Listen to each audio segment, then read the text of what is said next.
Bonjour, nous sommes en 2019 dans le site de l'Institut Docteur Angélique, qui est un institut de philosophie et de théologie catholique sur Internet. Et je suis dans une série de vidéos consacrées à ce qu'on appelle la théologie mystique, pour aborder quelque chose de vraiment très important.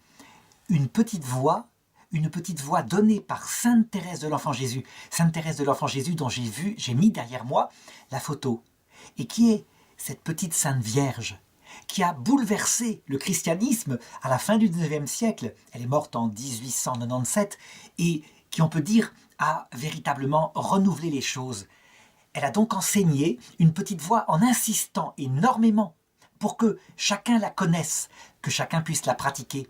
Elle le dit d'ailleurs, elle le dit vers la fin de sa vie, le 17 juillet 1897, à 2 heures du matin, après avoir craché du sang, puisqu'elle était atteinte de tuberculose à 24 ans. Et elle savait qu'elle allait partir bientôt. Elle dit « Je sens que je vais entrer dans le repos, mais je sens surtout que ma mission va commencer. Ma mission de faire aimer le bon Dieu comme je l'aime, de donner ma petite voix aux âmes. » Ma petite voix, c'est de ça dont je vais parler. Et elle continue. « Si le bon Dieu exauce mes désirs, mon ciel se passera sur la terre jusqu'à la fin du monde. Oui, je veux passer mon ciel à faire du bien sur la terre. » Ce n'est pas impossible, puisque au sein même de la vision béatifique, les anges veillent sur nous. Je ne puis pas me faire une fête de me réjouir. Je ne veux pas me reposer tant qu'il y aura des âmes à sauver. Mais lorsque l'ange aura dit « Le temps n'est plus », alors je me reposerai dans la vision béatifique. Je pourrai profiter de Dieu, parce que le nombre des élus sera complet et que tous seront rentrés dans la joie et dans le repos. Mon cœur tressaille à cette pensée.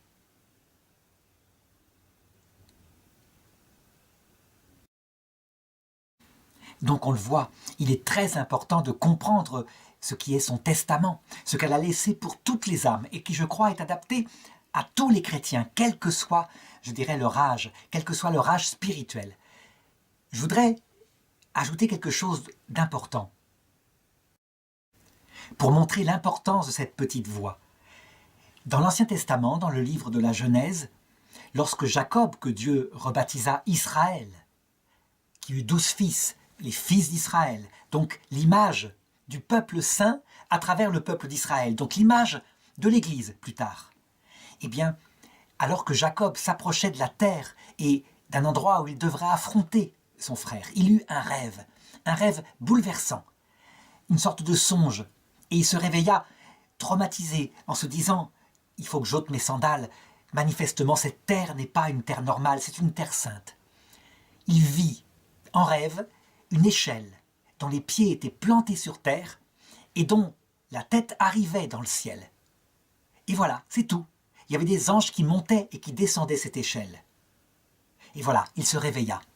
Eh bien, on peut dire que ce rêve, qu'on appelle le rêve de l'échelle de Jacob, c'est la petite voix de Sainte Thérèse, qui tout au long de la révélation, je dirais par le ciel, sans cesse, a été présentée comme une échelle, un escalier qui montait vers le ciel, pour montrer à quel point ce rêve est important, parce qu'il explique ce que nous faisons sur Terre. En fait, sur Terre, nous sommes dans une première étape d'un chemin qui mène au ciel. Il faut le comprendre. C'est une première étape de purification, un purgatoire particulier dont la technique de Dieu consiste à nous laisser livrer, je dirais, à notre propre intelligence avec uniquement des prophètes qui parlent. Mais ce n'est pas pour toujours. Il y aura d'autres échelons à cette échelle. Par exemple, à l'heure de la mort, lorsque le Christ nous apparaîtra en pleine lumière. Eh bien, tant que nous sommes sur Terre,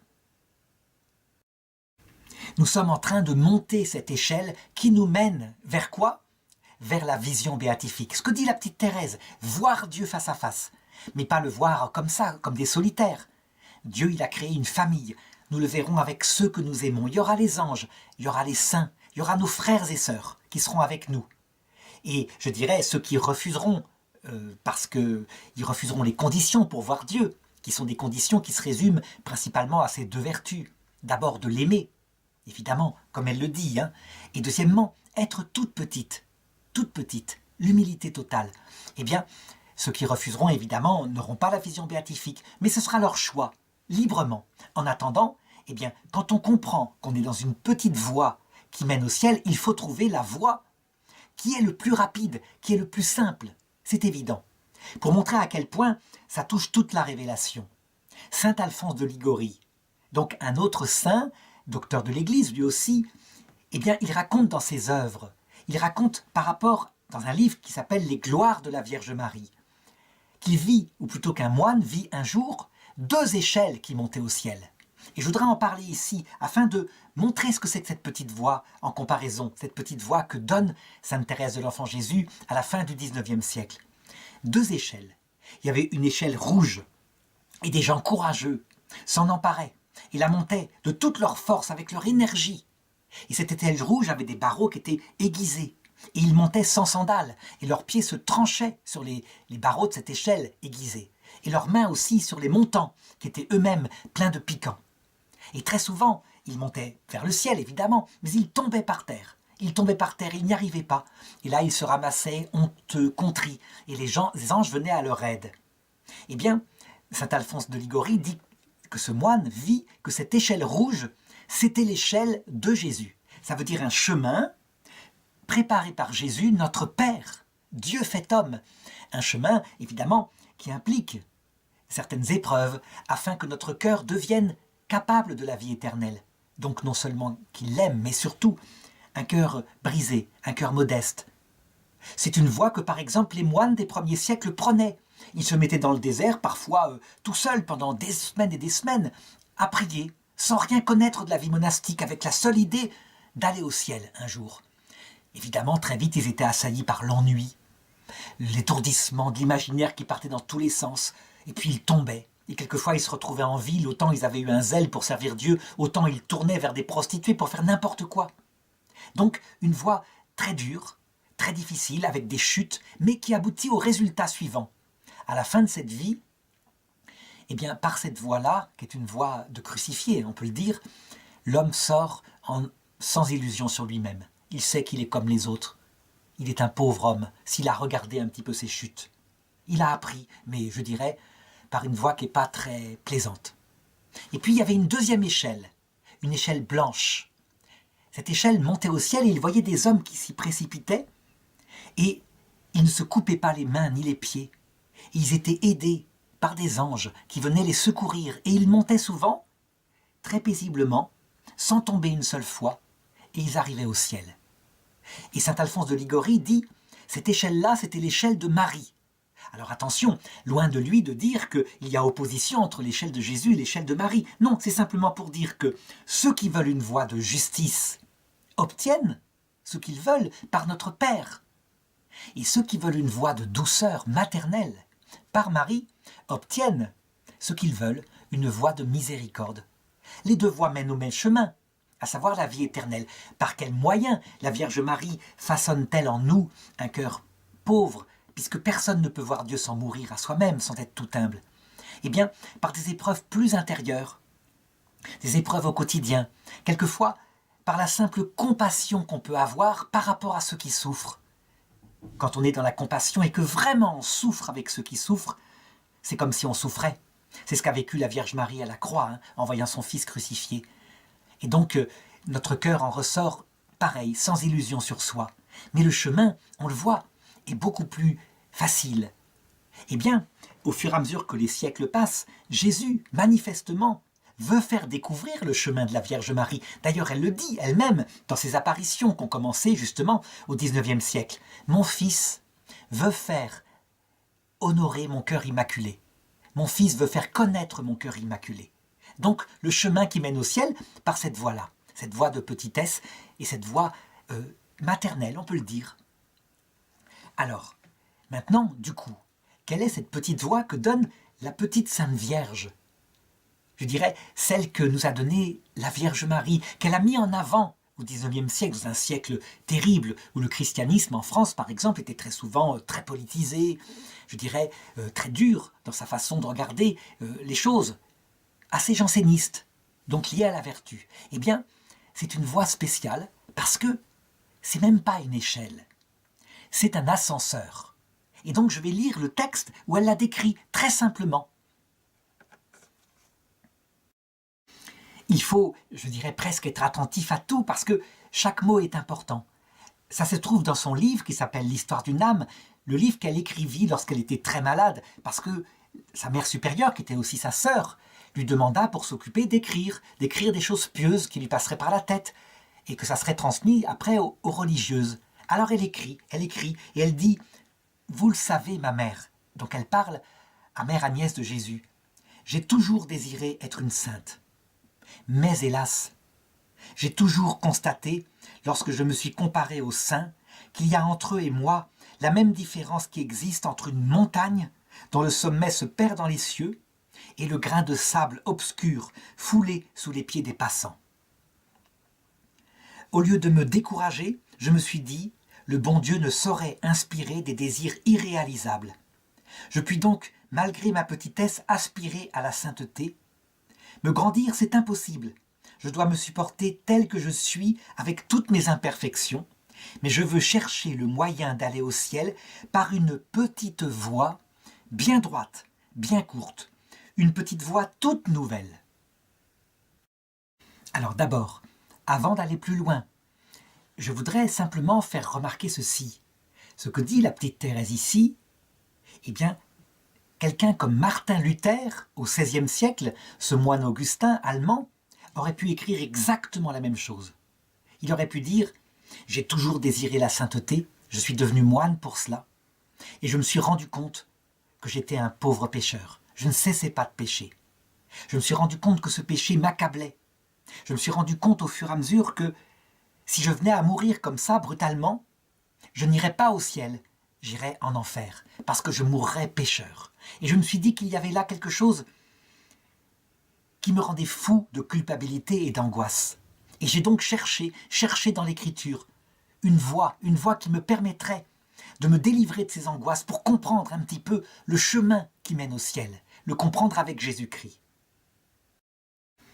On pourrait dire, quand on lit la vie de Martin Luther et ses réflexions, qu'il fait exactement la même expérience que la petite Thérèse de l'Enfant Jésus. Au départ, ça part de la même chose, constatation des exigences de perfection évangélique et constatation de sa propre misère. Seulement, et c'est là qu'il y a une grande différence, c'est que ce ne sont pas les mêmes personnes. Il y a d'un côté un grand théologien, un savant de haut niveau, un thomiste brillant, quelqu'un qui a déjà écrit des livres, etc. Et de l'autre côté, avec la petite Thérèse, une toute petite enfant qui n'a pratiquement pas de formation théologique, qui a lu des livres pieux, mais qui a son cœur, qui est fixé sur la contemplation de son Jésus. Et c'est là où je voudrais montrer comment la parole de Jésus qu'il avait dite « Heureux es-tu, Père » d'avoir caché cela aux sages et aux intelligents, mais de l'avoir révélé aux tout-petits, eh bien, elle paraît en pleine lumière en comparant le point de départ qui est le même. Ça veut dire que d'un côté, on a les raisonnements théologiques qui vont aboutir à des conclusions qui ressemblent beaucoup à celles de Sainte Thérèse, mais qui vont aboutir à une division de l'Église. Et de l'autre côté, on a une intuition du cœur et aussi une explication, puisque Sainte Thérèse est devenue docteur de l'Église, donc elle est très intelligente, mais une expérience du cœur de ce qu'est Jésus et qui va aboutir à un renouvellement de l'Église incroyable. Alors d'abord, quelle est la voix, la petite voix, si on pourrait dire, de Martin Luther? Eh bien Martin Luther, il cherche dans l'Écriture et il trouve ceci, à plein d'endroits. Abraham fut justifié par sa foi. Abraham crut en Dieu et sa foi lui fut comptée comme justice. Et il trouve sans arrêt, ce n'est pas par des œuvres que nous sommes sauvés, mais par la foi en Jésus-Christ. Il regarde dans l'Écriture et il s'aperçoit que c'est partout présent. Évidemment, il regarde avec des lunettes qui mettent en avant cette chose-là. S'il avait regardé un peu mieux, il aurait vu qu'il y avait des passages qui disaient ceci aussi. Quand j'aurai la foi, une foi immense, plénière, une foi à transporter les montagnes dans la mer. Si je n'ai pas la charité, je ne suis rien. Puis il aurait lu d'autres textes, comme par exemple en Saint Jacques, qui dit ceci. Tu prétends, toi, avoir la foi, et tu prétends que les œuvres ne servent à rien. Eh bien moi je vais te dire, montre-moi ta foi qui n'agit pas, quand ton frère a faim et que tu ne lui donnes pas à manger. Où est ta foi qui n'agit pas? Moi je te montrerai mes œuvres, et toi tu me montreras ta foi qui n'agit pas. Toujours est-il que Luther, parce qu'il raisonne, eh bien, il va dire le chemin qui mène à Dieu et à la sainteté, c'est très simple. Ça consiste à avoir confiance en Dieu, à avoir foi en Dieu. Puisque je suis détruit par le péché originel, que je pêche sans arrêt. Je ne peux pas faire quoi que ce soit comme œuvre qui ait une quelconque valeur. Toutes mes œuvres seront remplies de péché. Et donc, si par contre, je mets mon salut en Dieu, ma confiance totale en Dieu, alors lui qui a tout payé pour moi, qui a donné sa vie pour me sauver, eh bien, il pourra m'attribuer, m'appliquer son salut. Et donc, quel que soit mon péché, aussi grand serait-il, grand comme les montagnes, alors, parce que j'ai confiance en lui, il me prendra dans ses bras et il m'emmènera au ciel. Voilà la voie de Martin Luther. Et c'est une voie, on va le voir, qui ressemble au point de départ, à s'y méprendre, à la voie de la petite Thérèse de l'Enfant Jésus. Parce qu'en fait, cette voie de la confiance en Dieu que dit Martin Luther, c'est une voie finalement d'un petit enfant qui est, je dirais, incapable de contrôler son comportement, mais qui fait entièrement confiance à son papa et qui se remet dans ses bras. Et tant pis, il est indigne, il fait des tas de bêtises, etc., mais son papa va l'emmener au ciel. Et bien voilà ce que dit Sainte Thérèse en comparaison. Mais attention, je préviens dès maintenant, je vais montrer qu'en fait il y a une très grande différence. Elle dit « Nous sommes dans un siècle d'invention. Maintenant, ce n'est plus la peine de graver une échelle. Chez les riches, il y a des ascenseurs qui remplacent avantageusement les escaliers. Moi, je voudrais aussi trouver un ascenseur pour m'élever jusqu'à Jésus, car je suis trop petite pour monter la rue d'échelle de la perfection. Alors, j'ai recherché dans les livres saints l'indication de l'ascenseur objet de mon désir, et j'ai lu ces mots sortis de la bouche de la sagesse éternelle. Donc elle a fait exactement la même démarche que Martin Luther. Elle a regardé dans les Écritures, elle a cherché le chemin. Et voilà ce que j'ai lu. Si quelqu'un est tout petit, qu'il vienne à moi, alors je suis venu, devinant que j'avais trouvé ce que je cherchais, et voulant savoir, ô mon Dieu, ce que vous feriez au tout petit qui répondrait à votre appel. Alors j'ai continué mes recherches, et voici ce que j'ai trouvé. Comme une mère caresse son enfant, ainsi je vous consolerai, je vous porterai sur mon sein, je vous balancerai sur mes genoux. Ah, jamais paroles plus tendres, plus mélodieuses ne sont venues réjouir mon âme. L'ascenseur qui doit m'élever jusqu'au ciel, ce sont vos bras. Ô Jésus, c'est pour cela que je n'ai pas besoin de grandir. Au contraire, il faut que je reste petite, que je le devienne de plus en plus. Ô mon Dieu, vous m'avez dépassé mon attente, et moi, je veux chanter vos miséricordes. Vous m'avez instruite dès ma jeunesse, et jusqu'à présent, j'ai annoncé vos merveilles, et je continuerai de les publier d'âge en âge.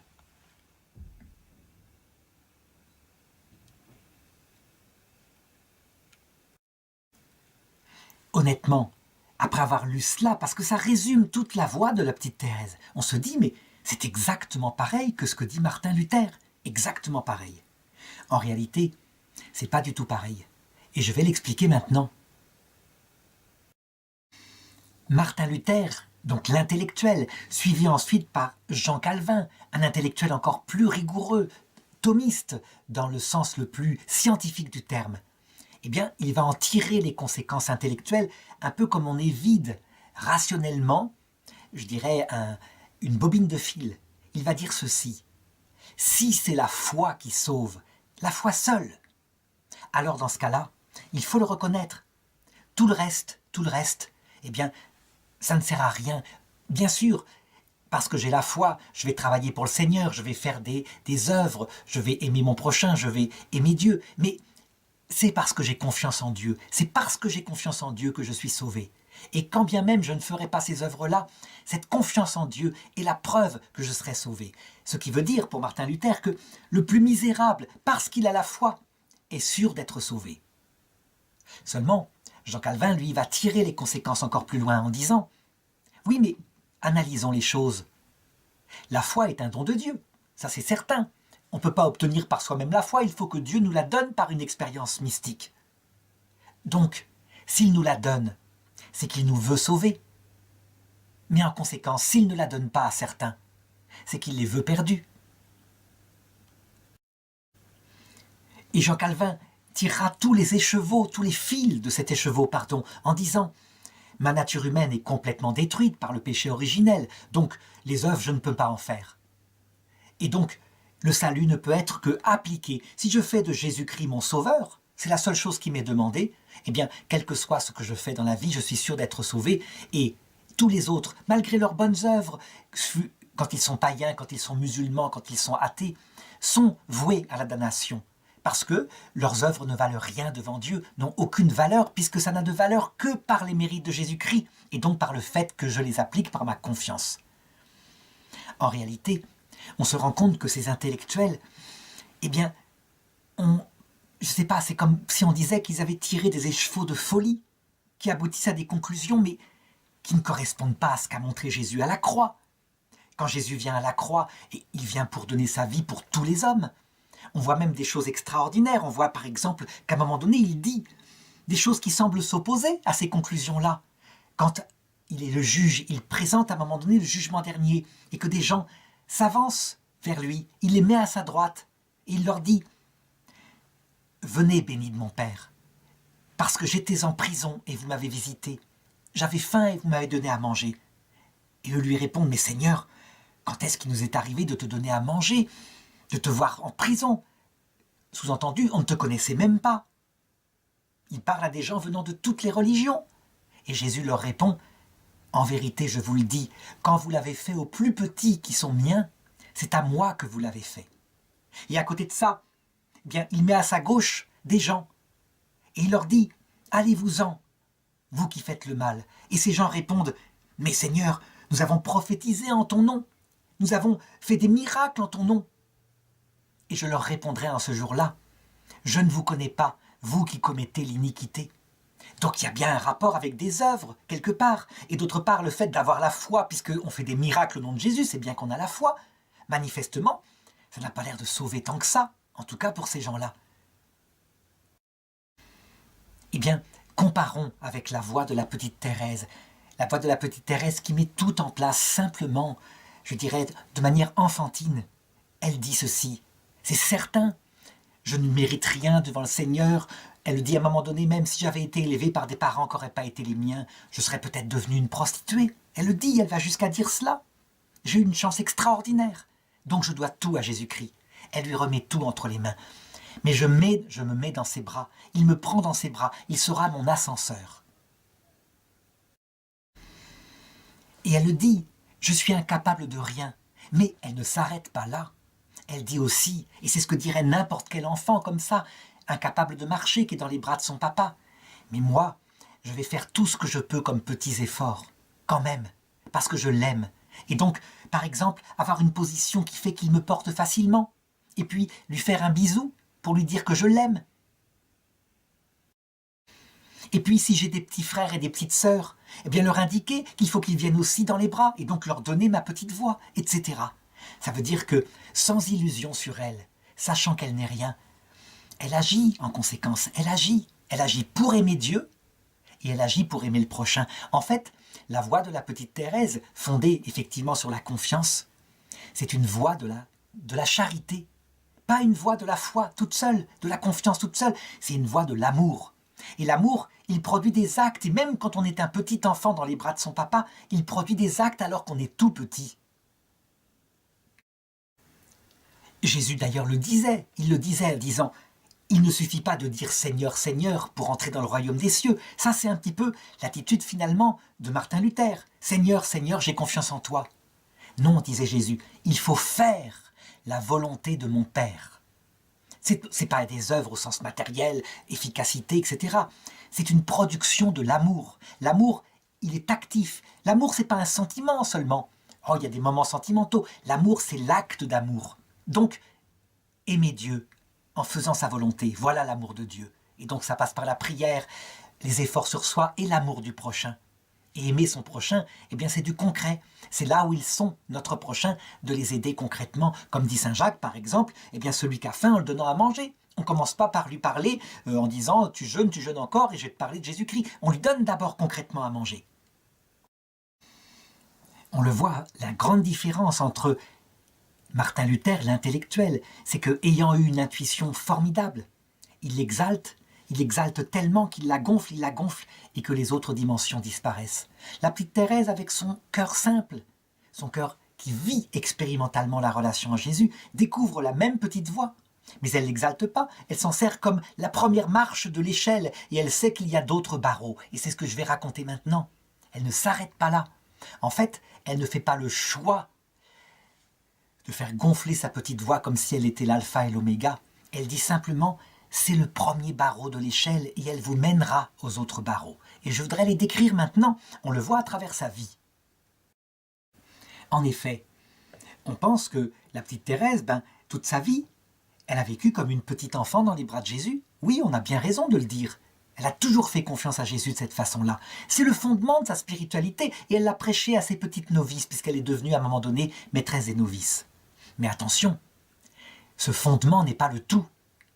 À un moment donné, lorsqu'elle a autour de 18-19 ans, elle va prononcer ses vœux perpétuels. Elle s'engage avec Jésus-Christ pour toujours.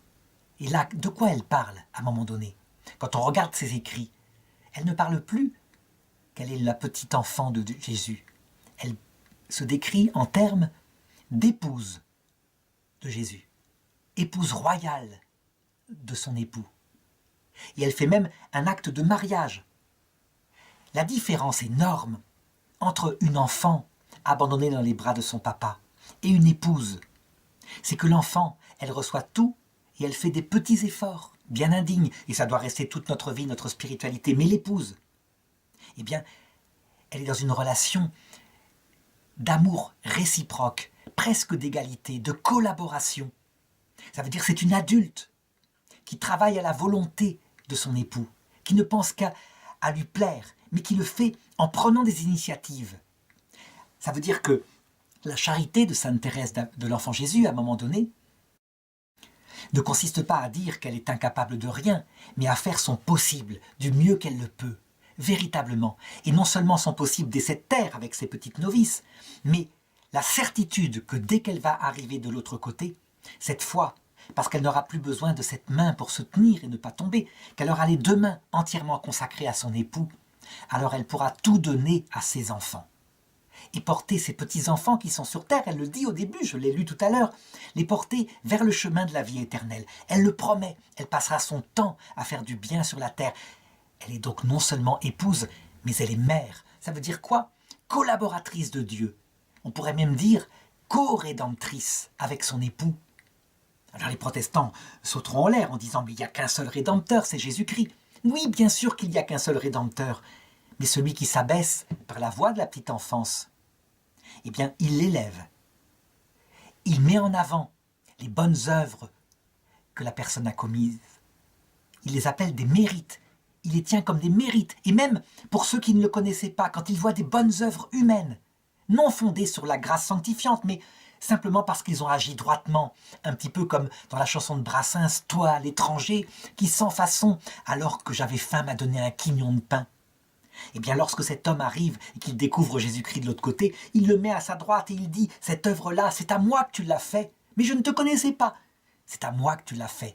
C'est comme si. » Et la personne, évidemment, reconnaîtra en Jésus tout le pauvre, tout celui qu'elle essayait d'aimer dans sa droiture, et donc elle entrera dans la vie de la foi et de la charité face au Christ à l'heure de la mort. Alors je sais que les protestants qui écoutent cette vidéo diront « Mais d'où tient-il cela dans l'Écriture ?» C'est partout présent. Simplement, par exemple, en Jean chapitre 14, verset 12, qui montre la rédemption qu'accomplit Jésus, qui d'ailleurs chez les catholiques est manifestée telle qu'elle se fera en nous à travers le mystère de la royauté de Marie. Marie, reine, c'est reine du cœur de Jésus. Il lui remet tout. Il lui fait absolument confiance. Elle est la mère de nous, il nous l'a donnée comme mère à la croix, alors il lui délègue le chemin qui nous mènera au salut.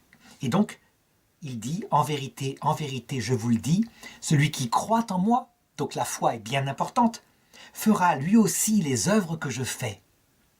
Et il en fera même de plus grandes, parce que je vais vers le Père. Cette dernière phrase, parce que je vais vers le Père, elle indique que c'est le comportement naturel de Jésus, Parce que le Père n'arrête pas de mettre le Fils au-dessus de lui en disant « Regardez, je l'ai exalté, je l'exalterai encore » quand il apparaît avec sa voix dans l'Évangile selon saint Jean. Et le Fils n'arrête pas de dire du Père « Le Père est plus grand que moi. Je ne viens que pour le Père, je ne connais rien par moi-même, tout ce que je fais, c'est mon Père qui me l'a appris. » Pour signifier que dans la Trinité, où les trois personnes sont absolument égales en puissance, en nature, en dignité, elles n'arrêtent pas de se mettre en avant l'une l'autre, de mettre l'autre au-dessus de l'autre. C'est là le comportement habituel de Dieu. Donc évidemment, quelqu'un comme la Vierge Marie ou la petite Thérèse qui s'abaisse immensément devant lui, il l'élève au-dessus de lui. Il le dit.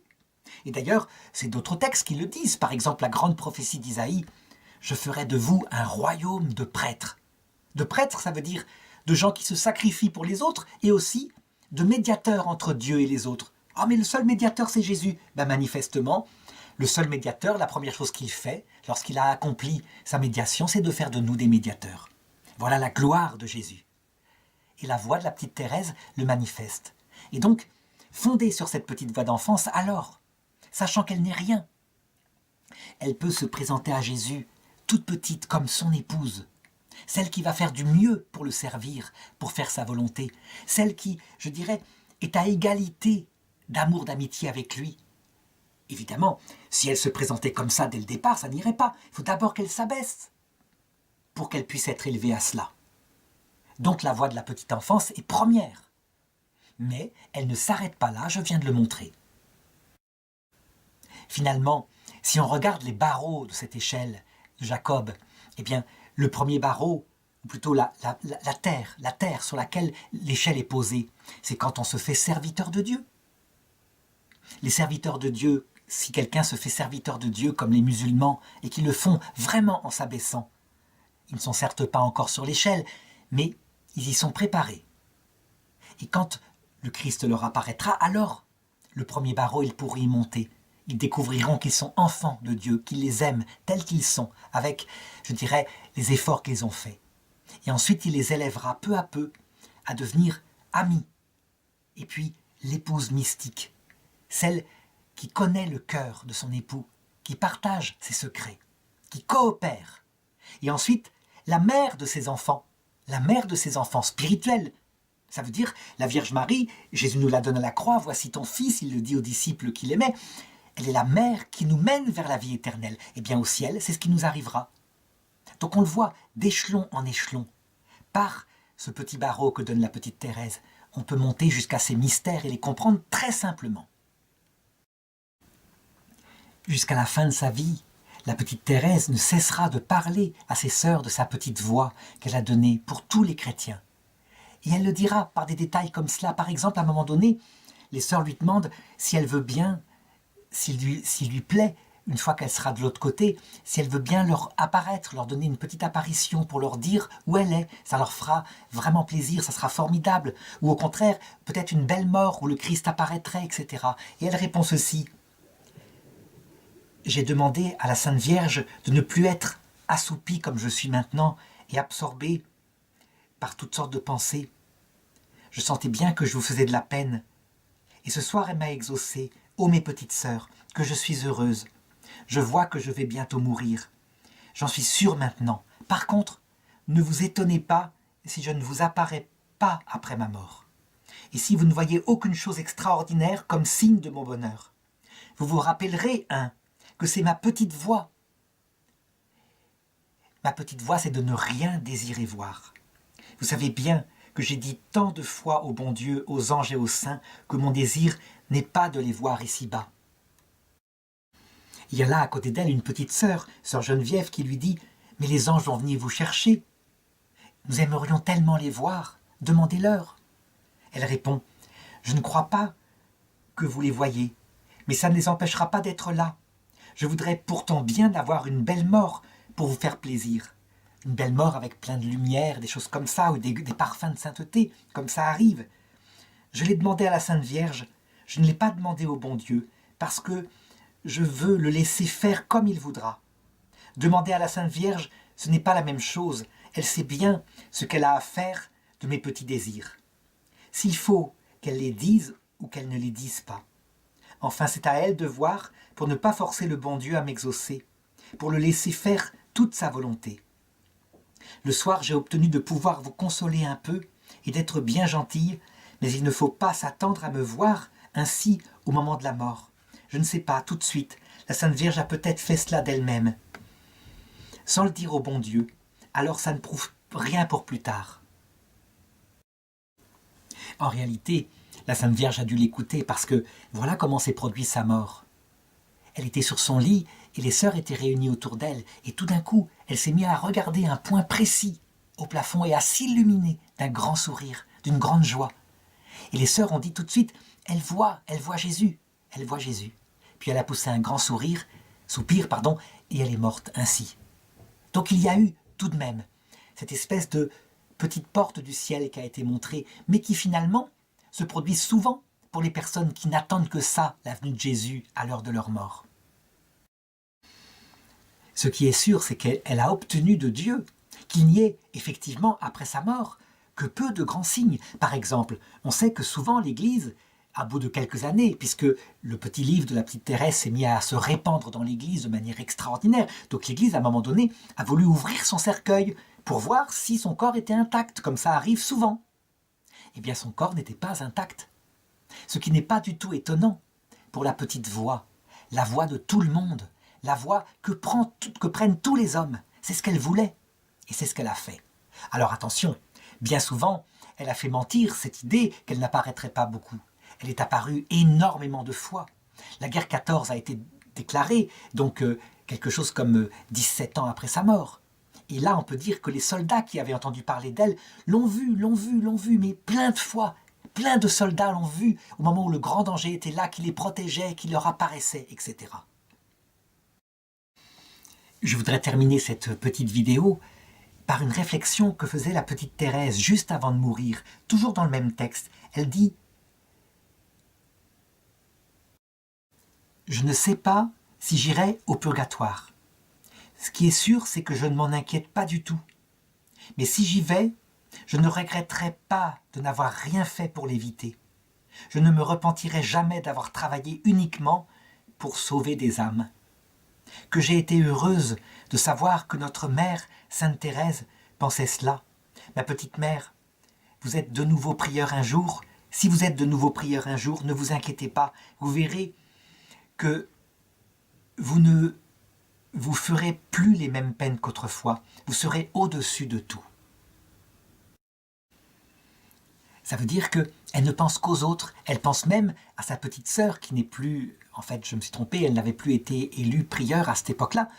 Mais que si un jour elle le redevient, ne serait-ce que parce qu'elle lui a dit, eh bien, elle prendrait les choses beaucoup plus paisiblement, beaucoup plus simplement. La petite Thérèse était prête à aller au purgatoire. Elle avait compris que le purgatoire, ce n'est pas une punition. Le purgatoire qui est après, dans l'autre monde, c'est simplement parce que parfois, on n'est pas encore totalement mort à soi-même. Est-ce qu'elle, elle était totalement morte à elle-même? On peut dire que la maladie, certainement, la souffrance qu'elle a vécue quand elle dit à un moment donné « je comprends même ceux qui se tuent », lui avait laissé un cœur brisé, un esprit totalement mort à elle-même. Elle était sans illusion sur elle-même. Je ne crois pas du tout qu'elle soit passée un seul instant par le purgatoire. Du tout. Ce qui est certain, c'est que si on prend sa petite voix en la développant essentiellement par ce désir de se savoir rien, de se savoir tout petit et d'aimer du mieux qu'on peut Dieu et le prochain, alors on arrive à l'heure de la mort à genoux devant Jésus, comme sa petite enfant. Et en général, on n'a pas beaucoup de purgatoire à faire.